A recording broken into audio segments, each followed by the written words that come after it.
Salitang walang tayo, tanging apat na letra para lang mabuo. Ano nga bang tayo? Teka nga, wala pa lang tayo. Ang meron lang ay ikaw at ako. Sa pagbubuhat ng sako na aking nararamdaman, di ko alam kung ano ang dahilan.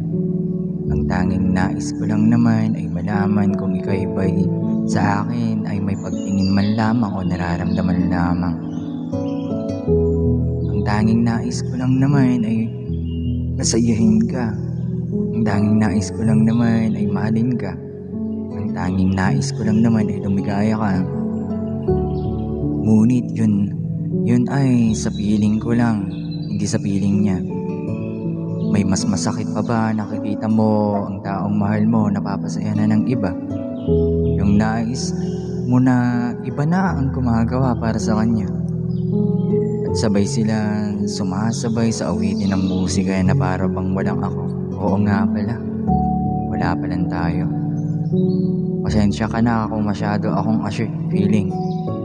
feeling na halos malapit na sa pagka-assuming.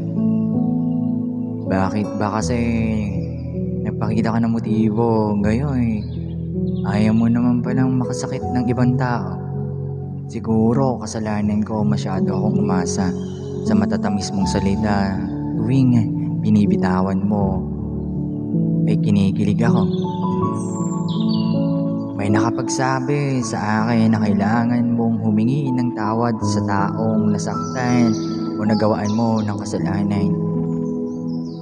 Ngayon, nais kong humingi ng kapatawaran dahil tanging nais ko lang naman ay masuklian ang pagmamahal ko sa'yo na kahit na kailan ang pagmagkakailanlan. Ngayon, humingi ako ng tawad. Patawarin mo ako sa aking luha na kahit walang tayo. Patawarin mo ako sa pananatili ko sa tabi mo na kahit walang tayo.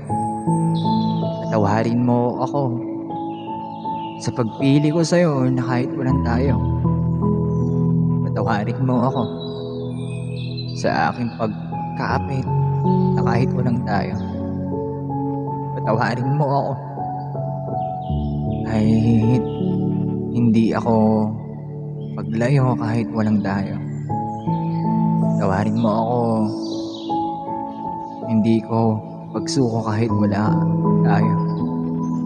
Patawarin mo ako sa aking pagmamahal sa iyo na kahit walang tayo. Mahal, patawarin mo ako. Patawarin mo ako nang matapos na ang tulang ito. Dahil napapagod at nadudurog ako sa bawat pagsambit ng katagang walang tayo.